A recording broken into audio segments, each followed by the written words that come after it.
You're listening to Data Center Therapy. Please take a number, and an engineer will be right with you.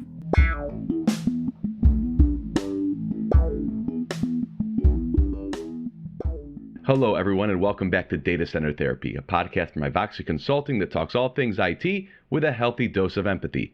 I'm your host, Matt. Am I Matt Yette? I might be. I'm pretty sure you are. A virtual iteration of Matt Yette. Oh, which version? How far down that rabbit hole have you gone, Matt? I am Matt Yette 2.0, and with me is my co-host, Mr. Matt Cozzolino. Matt, how are you? I'm great this morning. How are you doing? Good. If all goes well, people may also be watching us on YouTube. So hello. If it's a catastrophic failure, just hearing us say hello and we blew it. and the video will be up maybe next episode. Right. So we're trying something new here. But it's on a topic today that we've chatted about, we've talked about, but we've never really deep dove into it. And I don't know if you want to call this a deep dive, but it's certainly in the news nowadays. And it is. I think maybe the best way to kind of categorize it is AI and the Metaverse. AI. Right? But what does that mean? Well, the whole AI ML thing, I got to tell you, I got a little bit of a beef there. Mm-hmm. I'm not saying AI is worthless. I want to put that disclaimer out there. Clearly, it serves a purpose. It's a tool. It can do good things. Models, these neural net models. But ultimately, I think you're seeing what's happening. Well, let me pose it to you this way. Do you think Tesla will ever have a 100% non-interactive self-driving vehicle? I think that will happen. I don't know if Tesla will be the first one there, but I think we'll get there. And I guess that's my question. Will someone get there? And I just use Tesla because that has been their stated goal. They keep charging, they keep bumping the price for their full autonomous. It's now $12,000 add-on if you want. I would love to address just traffic that way. I don't want to have to drive anymore, honestly.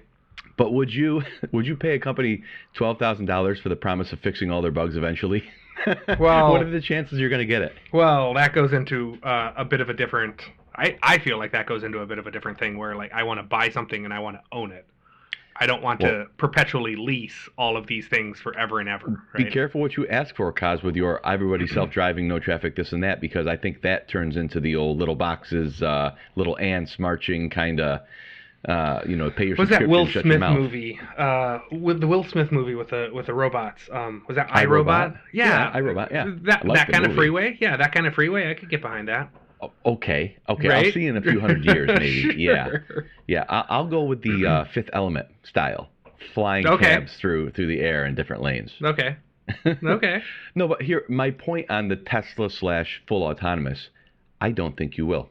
No. Will you ever get to the point where human nuance and interaction is completely unnecessary, where every single situation is perfectly executed? So I think that's a little bit different. There will always be potential for here's the manual driving mode, right? But my biggest gripe about driving today is the other people not being consistent and not doing what I'd expect them to do at this 4-way stop or this you don't actually have a stop sign, right? So the benefit there is that the automatic car, the auto driving car will always do the same bloody thing every single freaking time. But you're chicken egg because you're thinking every car's got to get off the road. Every human driver has to get off the road. But you also then just said there is a manual mode, this and that. But what you're basically posturing is, yeah, that's possible if every single car was autonomous and talking to each other. Well, not necessarily. Oh, okay. No. Okay. You mean Matt Cozzolino, who's out there to do damage in his manual mode car, can completely be avoided by automation and algorithms? No. So I don't think that there's the need to have it be 100%, right? It doesn't have to be completely perfect. It has to be better than humans. I would agree with that, Kaz, but we are currently in a time now where any death is unacceptable. And looking at numbers that might match up with a flu season or this and that is all of a sudden, holy crap, we have to go back to this moment before March 2020 where nobody died. It's this weird thing where when you go to automation, humans are going to have deaths, right? Humans are going to cause car accidents, and to look at the numbers. But I think the second you look at a Tesla crash, lawsuits up the wazoo. Well, there's going to be that. That's going to have to happen. There's going to be that, but I think the tolerance for it is way lower when it's an automated system, maybe? You can put your finger on that pretty well. Litigiously, you can put your finger on that. Like, we don't have to like it. But I think the tolerance for, loss of life in that situation just goes way down. And, hey, if I'm not going to drive my car, shouldn't we at least be safer? I can see that argument. So that's where I think that they have to be close to perfect. And if they're not, it all falls apart. I use the same trope. Dragon Naturally Speaking in 1995 with that jackass microphone that came in the box in the CD-ROM, and it was 95% there. Wow! Here we are 30 years later. I think that everything is a little gray, right? There is nothing in the world, nothing in the universe is black and white. I guess you could say some things are, but the color black, for example. Well, even that, there's like shades of black, right? But no, more along the lines of don't let the perfect decision, the perfect thing late be the Don't let perfection be the enemy of good enough. Yeah, right? And that's the thing, is I think we can get good enough. I think there will be some growing pains, some learning, some all of that stuff.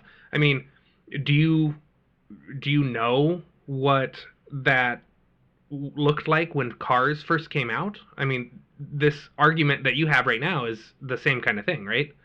As like, why are these cars? Why not horseless carriage or horse-drawn carriages? Or why are all these humans walking around in the middle of the street when I'm trying to drive my vehicle down there, right? Well, and I guess there is the argument of, what do you consider progress? And I would say, do I consider an internal combustion engine and the wheel progress over a horse-drawn buggy or whatever, right? Then, I mean, I think that's objective. Of course, put yourself in that situation, and it's easy to say now, looking back. Right. Do I consider AI and the current quality of automated systems and voice assistants, et cetera, to trust with my life?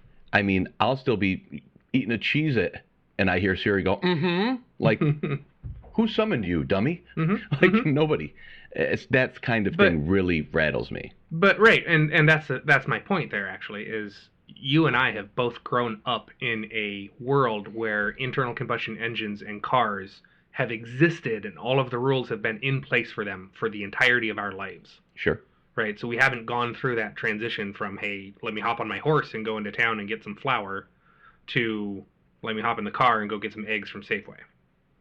We haven't had that transition, and this is the example of that transition. It's I mean, the world keeps marching forward. Everything keeps changing. I guess as if you feel like change is good for change's sake, or if it's actually better change. That's, I think, a big part of this argument. The internet was supposed to... So how do we get everyone pulling in the same direction? What is that direction? I would also think everyone pulling in the same direction is against an individualist point of view, too. So you're not going to get that by rule. No? I don't think so.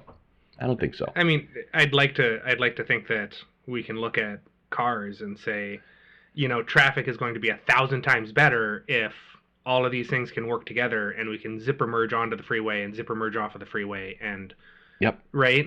I agree. I also will comment that I think Washington State drivers are the worst drivers, at least east to west on I-90, coast to coast. Washington State. And so I've made that drive. So I'm originally from New York, right? And not the city, but upstate, where, there's certainly not as much traffic as out here. And I've done the back and forth a few times. And I swear, it's like someone throws a master switch when I cross the border into Washington. I'm not joking. No? It's weird. You could take all the road signs away, welcome to Idaho or whatever, but when you've crossed the line, wait a minute, sanity has returned to the road. I'm out of Washington. And You're right. It's frustrating, but I'd rather have educated drivers than numbed up drivers taking a nap while their autonomous vehicle rams into me because of a software bug written by a college script kiddie. Sure. I mean, and so I That's think a pessimistic view. that's right, and I think that's the thing is I don't think you're going to have that blatantly obvious things happen. If something happens, it'll be an edge case, and there will be a investigation. There will be something looking at it, and I think the benefit of seeing the Tesla pull up to the four-way stop and know that it's going to do the same bloody thing every single freaking time, it far outweighs the I couldn't tell whether this was an exit ramp or not an exit ramp and something got screwed up. Do you think you will see fully autonomous driving in your lifetime? I freaking hope so. I already hate driving. I mean, I You don't like it. driving, huh? I like it. I used to like it. I really loved driving it and driving growing up. I had a manual transmission. It was great. Mm-hmm. Getting on the freeway in my GTI Sure. and running through all the 6 gears. Yeah, that was great. Yeah.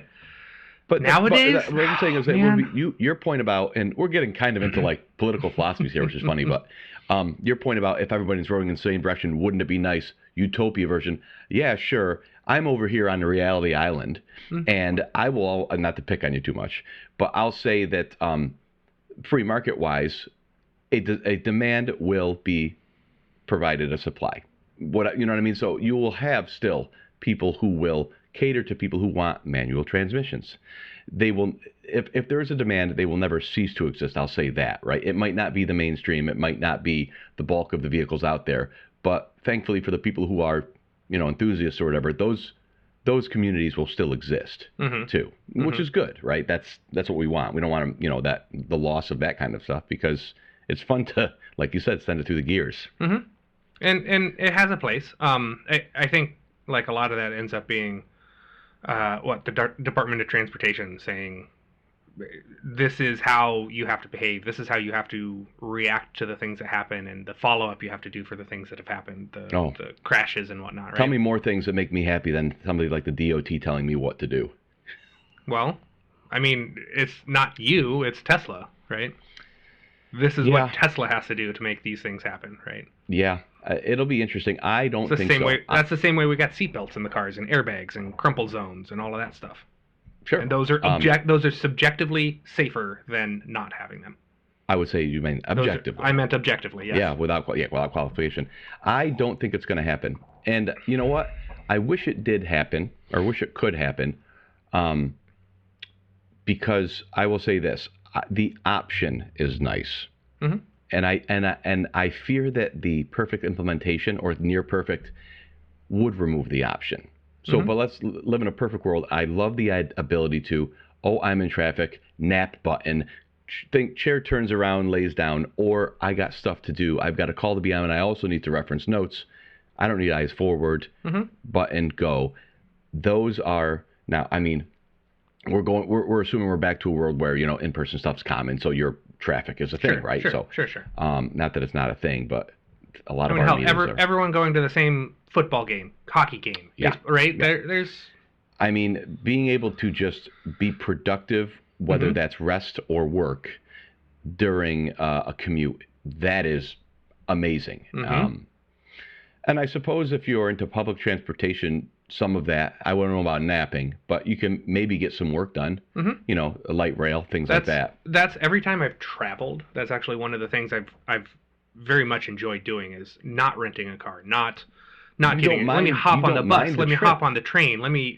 If I'm going to spend an hour in traffic, let me do it and be able to not have my brain on and engaged. And I think that's the other one that that isn't necessarily seen is like me looking forward and then looking this way for a second and then looking back forward. That is a loss of attention to the things that are happening in front of me. Sure. Period. And that won't happen in a fully autonomous vehicle. Doesn't happen. It can't. It's the way it works. It never blinks, right? It never blinks, but right now it still requires your attention. Now, if you look away and then look back up, it's fine. There's a buffer, but from what I understand, you need to still have hands on wheel, and we're still there. Which, if I have to have hands on wheels and eyes forward, that really takes a bit of the magic away. You know what I mean? Like, yeah, I mean, I know it's doing it, but I'm still forced to play driver. Right. I think there's maybe this comes from like the ski patrol stuff where I do where will show up and be supervisor or assistant for a scene that's happening, and I'm not doing hands-on patient care so much as I'm facilitating the person doing hands-on patient care. So I feel like that's a similar thing, is I'm not doing the driving so much as I'm facilitating doing the driving. Yeah, that makes sense. Right. I guess it just takes a little bit of the shine off. Oh, wouldn't it be nice if? Uh-huh. And let's say, yeah, it's fully autonomous, but you still have to do those things. Why don't I just, you know what? Why don't you let me handle this guy? Mm-hmm. And I'll just let me. Well, it's a trade-off, right?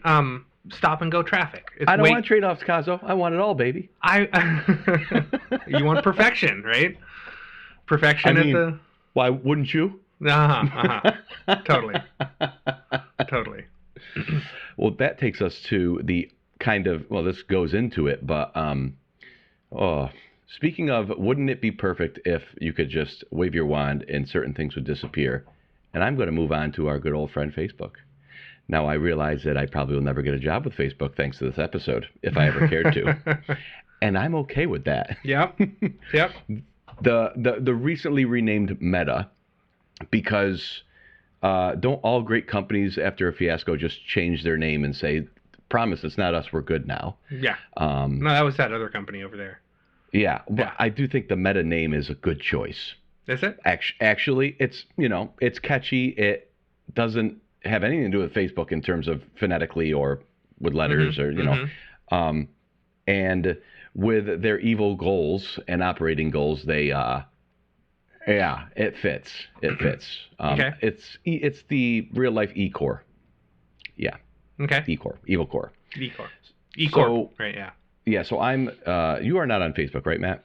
I am a Facebook hipster. I stopped Facebook over a decade ago. Before it was cool to stop Facebooking. I'd stopped Facebooking before it was cool to stop Facebooking. And like I am typically behind fashion trends by like 2 or 3 years. Mm-hmm. I thusly closed my Facebook last year. Mm-hmm. Again, a couple years after it became fashionable, but still happy that I'm wearing these cool sneaks now, kind of thing. So Metaverse, the only thing I think when I hear Metaverse is Ready Player One. Yeah. That's it. So I was doing a little bit of looking. Is that their, and it sounds like from what I was seeing, is that's their goal, is they want VR, they want all of this stuff in this online virtual environment? The way I also think of it too is it's Second Life, but with the goggles, right? With the sensory stuff. It's VR taken to the most encompassing, immersive experience. That's fine, but a company of this magnitude, it's scary because you're kind of like, go ahead and fiddle with that. Yeah, good luck. At the same time, they've got the resources to really be. They have not used their power for good up to this point. Let's say that. No. And one, we can all sit here and I can hope that the Metaverse becomes the latest 3D in movies fad. and it does. I went to the movies and my eyes hurt, so screw that. I'm not going back. That kind of thing. And then give it 15 years, you'll all forget what a bad idea this is, and we'll try it again. And it kind of is how the cycle goes. Right. And that's okay because each time it iterates and there's a little bit of progress. And what did I see in 3D a few years ago? Everest. Did you see that movie? I don't think I've seen that movie at all. I know. Josh Brolin. I've seen it show up, yeah. Some good actors anyway. Okay. And it is a true story. It's got Gyllenhaal in it briefly. It's about that one team in the mid 90s and they lost like 18 people. It was tragic, but it was on Everest and the 3D. It was actually a complementary effect. It wasn't like, wow, go see things pop out and then X thrown at you. And it was like the snow was off the screen in your field of it. Right. That was super good. That was super cool use of it. Subtle, right? Right. And that was kind of when I was playing a few more video games when the Xbox One came out in 2013. Oh, has it been that long? Wow. Yeah. So they're on the next version now. But there was some talk of them. I can't remember what they called it, but it was basically a projector that you put in the center of your room, and it would basically turn on and scan your room, walls, pictures, bookshelves, objects, tables. That was the Kinect. Yeah, so use or that for the it Kinect. went with the Kinect. It went with, or it had its own Kinect, and then what Okay. happened is the projector then projected complementary, or maybe supplementary is the word, light to effectively counter Mhm. or negate and expand the world against. It's not expecting just white walls. Mhm. It's That's kind of and like so the backlighting on your TV screen for the movies that makes it red over here, similar, and but then a scale but around the room. And I'm room like, encompassing. that's a way to kind of bring VR, that kind of virtualizes reality to your existing space without you donning a headset. And that's augmented reality at that point, right? And I think that is maybe the end. Nothing is the end game, right? Everything keeps evolving and changing, but ultimately, I think that is the most practical That's the one use that's of gonna, technology. yeah. Apple, the rumors, I mean, it's all the rumor stuff, but they've got their own goggles coming out, and they're supposed to be AR, VR, and I mean, they've got the Oculus, and there are people who are into the community, but we popped down to, what was it, Virtual Sports for one of our company meetings a couple of years back. Yep. And, I did the VR games, but to me, it is so encumbering. It is so... There's a strange disconnect between this world you're in and the physical environment you still exist in. Yeah. Right? Yep. Yeah. Yep. And let's go all the way to Ready Player One. If you can wear a suit that can somehow simulate deeper than skin sensations all over your body, and you have the tactile feedback where if I go pick up that donut in the VR world, I feel a squishy object in my... I don't know how you do it. Like motors in a glove, like tension. Haptic feedback, all of that Let's stuff. say Yeah. all of that gets to the point where it is not only feasible, but somehow affordable by a decent amount of people. Yeah, maybe. But other than that, it's just this disorienting thing. Like my drone, you can buy a set of goggles. I haven't tried it yet. That seems cool. You can technically fly because you can. And I hear people, they're putting on YouTube, they're puking. I think it's got a place. I don't know that it's going to be everything. I think I agree with the augmented reality concept, bringing people together for a meeting from across the world and having the conference room, kind of like Cisco has been talking about for forever. Their next version of telepresence. Yeah, you can see person sitting in the seat, and then you take your glasses off, and the seat's actually empty. That kind of a thing. That seems more reasonable, more useful than. So like, if I jump out of the table with world. the glasses on and try to wring the neck, does it actually go around the virtual neck, or is it just, do I just hit air? I mean, I figure you'd like fly through the hologram and it'd do a cool FX thing, like or like Marvel the person or whatever. who I'm going after would see me coming after them, like ostensibly that'd be the case. Ostensibly that'd be the case, and they go, have, "Oh like, God," and you'd fly right through them, right? Virtual boxing matches where you're just hitting nothing but air, but I hear, I threw my shoulder out. Okay. I don't know. There's just so much real world that has to exist. There's so much stuff out in the actual real world that I don't think we're going to do that unless maybe we're like, I don't know, some spacefaring whatever that we're all living in a box and there is nothing else, right? You mean Then we're Duracell batteries powering the machines? That kind of context. There's Galaxy's Edge. I was reading the Savages. Their component thing where they're, bazillions of years in the future, and we're all stuck in this box, and everyone's dying because we don't have the resources. So let's just detach the brain and make it this digital world. That's a solution for there, but we are so far out there. Well, you look at what the internet was heralded to usher in, and ultimately, maybe probably the greatest invention of our lifetime, Kaz, the internet, and like anything, good can be made for evil. Pardon me, unfortunately, but I feel like the idea of the internet, and then Facebook, virtual town squares and the zeitgeist, and just conversation and communication, and I just feel it may have been the late 90s, early 2000s may have been seeing what this is all about, seeing what we can do here, and then Facebook just kind of, I don't know. I gotta say, if Facebook went away tomorrow, poof, humanity on the whole probably improves. We can still communicate. It's just I hate to put such a crusade bent on it, right? I'm not like here This episode is not titled Bash Facebook. It's not my well, point. I think it's broader than Facebook, right? The issues, the classic issues that you have with Love Facebook. Twitter in on that bonfire. All of them.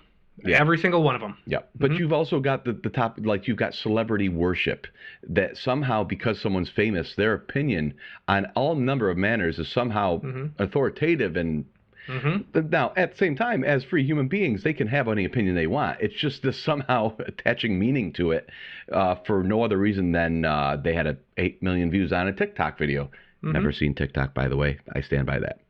I don't. I see these things pop up and I feel like an old grumpy man. Like, get off my lawn. I don't get this. It's so weird. Yeah.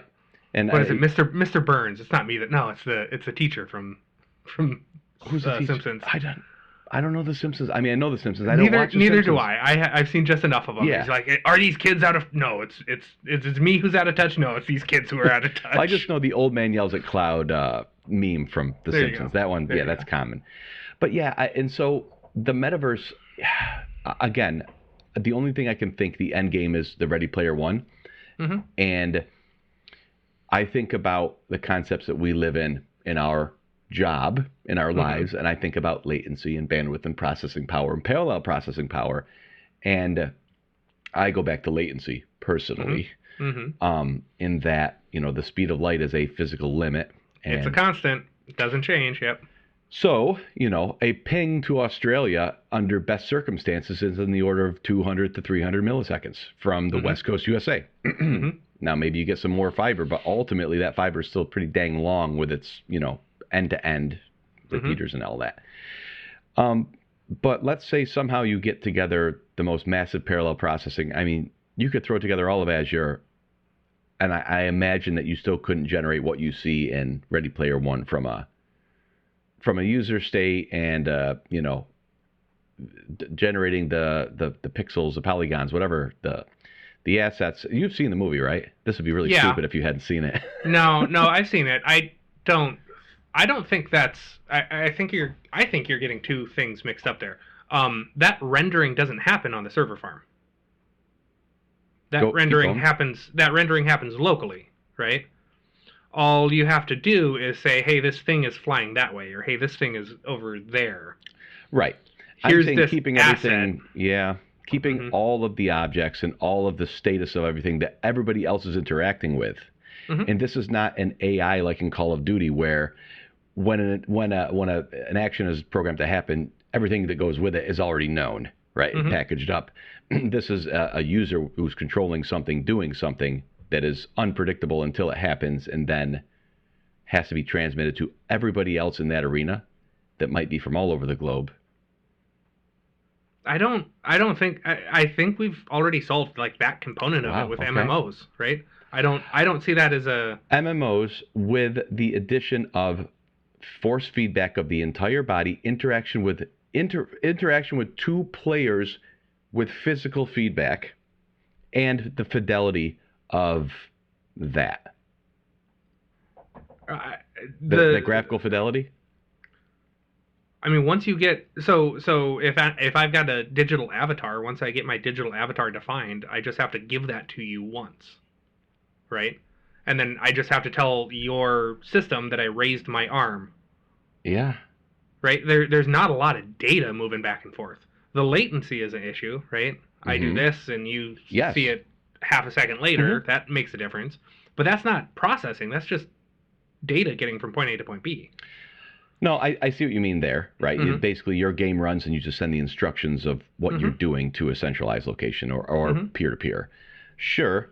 You're scaring me now. I'm going to unplug my computer and just kind of go back to bed. But I just I feel like Facebook has taken everything that it's done and been shown and exposed to be negatively, and now they're just saying, F it, triple down. Yep. Triple down. Yep. And we're going to create a world that has its own rules, or not like they're already operating on their own rules, but I might be a little old for the people clamoring for this. Let's put it that way. So I don't necessarily know if there's anybody really diving for this, but I now have a 2-month-old daughter who ain't going to be in the metaverse. I'll tell you that right now. And hopefully my technical chops will stay up, or I can still maintain the security on my. Who knows? I think about that. When 12, 14, 16 comes around, what is going to be the iPhone that I have to lock down? And what is the internet that it's going to be connecting to looking like? No fun. But Facebook will be part of it. TCP's been around for a long time, and that hasn't. I mean, we don't have any major changes there, right? Yeah. I mean, IPv6, laying on top of that makes a little bit of a difference, but we'll see. Yeah. So yeah, the Metaverse. Here's the thing too. Am I going to buy a headset to go see what this is all about so I can really speak to it a little more authoritatively? No. I mean, I've thought about that. Like, I looked at the HP Vive, I think Vive it's called, and then the Oculus that Facebook bought, and I personally refuse to buy anything Facebook. I would agree with you. Nope. Has anybody ever bought, what do they call it, the Facebook, what's the little window spy camera screen thing? They sell like an Echo Show. Okay. They sell a Facebook creeper box, and they show the mom. I think one of their commercials, they got a guy or a girl got a date coming over for a first date, and they're cooking dinner, and they got mom and dad on it, and they're giving them advice and this and that, and they're cooking, and then it's like, then basically at the end it shows Zuckerberg going like, no, the lizard man showing up and saying, I'm watching you, or whatever. Facebook family love. Yeah, they make their own thing. I wonder if anybody on this planet has ever bought one of those. I assume so. I want to crack their head open somehow. and examine their brain, if so. I mean, it's honestly though, that's not any different than Alexa or Google or Siri or. They're all working basically the same way, man. Hold on, man. Hold on. Let's be careful there, because up to this point, it has been shown that there is no advertising or profiling nefarious side purpose of Siri. It's just objectively terrible, but it's not nefarious. Alexa and all of this, they're listening to absolutely everything you're saying, and it's all being recorded. Right. And so there's nothing. So my comment is they're fundamentally operating in the same way. Right? Just because you choose not to turn the thing on doesn't mean you have that ability to do that. Right? Agree. And that's where I started with, up to this point, there has been nothing to show. And if that changes, then my opinion certainly would too. No question about it. Yeah. I just had a bunch of Alexa stuff that I gave to my father for Christmas, because I had it based on various like gifts and stuff. And I just like, here you go, Dad, you already have it, so you might as well have it. Got him a picture frame, a smart picture frame that you basically just email pictures to. And I know that's been around for a while, but this one, they really like it. Like 10 inches. Who was it? The picture frame? Nix? Yeah. It is a skylight. Skylight. Okay. I got one of those a couple of years ago for my mom and dad. Nix, I looked at the Nix too. Yep. That's the one I would, For a short minute, tried to explore, is video a good idea? And then I came to the conclusion that no, video is not a great idea. That narrows your options considerably. And think about what with a video. Do you want sound? It's distracting. These are good quality screens, so they could be throwing random light with motion like a TV does against the wall. So, like, that's why most of them don't do it, because I don't think it's ultimately something that people want. Yeah, I could see it being something like, I think that would be neat if it was similar to Harry Potter with the art, where it's just a dude standing there waving, and then standing there waving. And again, I only use Apple products or whatever because I have ended up, I've said this before, it's what works well for me, right? And decreasingly so. But anyway, the live photos that I believe, invented, and now they've got them on Android too. One of the nicer, like, not major feature things, but one of those magical touches that just, that's what a natural extension of a still photo. And so the live photographs, I absolutely love them. And then you can hold them and you get the 3 seconds. Or if you're swiping through, you get just a bit of the motion on every single picture as you swipe through. It is the Harry Potter effect, more or less. And that's a good idea, like a live photo frame. Right. So that kind of thing, where it's like, here's the picture of the whatever happening. Here's us at the beach and we wave for a second. Here's the photo of this. That's kind of what I'm right. That would be that's kind of video. I mean, technically it's moving picture, right? And that's so video. If Google designs it, you'll end up having it over-engineered, and it will just end up being a bunch of GIFs sitting there loading when it switches between them, and then there they go. Maybe. I like that. All right, Kaz, I know you've got a jet, so I do. I feel like we could really keep on going about this. So maybe we pin Facebook to the mat in a part 2 of this at some point. Yeah. But hopefully all the video goes off well. I guess we'll see. But yeah, we've got a couple of new episodes coming up too that we're eager to record. We've got a new security consultant. We do. I'm excited about that. Yes. Already yes. got some work to do there. Absolutely. Quentin Barber has joined us. Check him out on LinkedIn if you are not familiar. And we're just excited because we've got a lot of exciting, cool stuff coming from the security arena, and how we can protect ourselves against the various, ransomware and all that practical stuff. And I'm not saying that security planning is not practical, because practical security is beget by operational security in terms of planning and taking a standardized approach, and all of that is being addressed. That's what I'm excited about. Yep. We're going there. It's a bigger plan. There's way more than just here's this thing. Here's this product and it fixes you. That doesn't exist. It's an onion. It's Shrek. It's got layers. Matt, it's always good to chat with you. Thanks, buddy. And you too. We'll catch you all later. Thanks for listening to Data Center Therapy, and we'll catch you on the flip side. Have a good one. See you next time. Catch you in the Metaverse.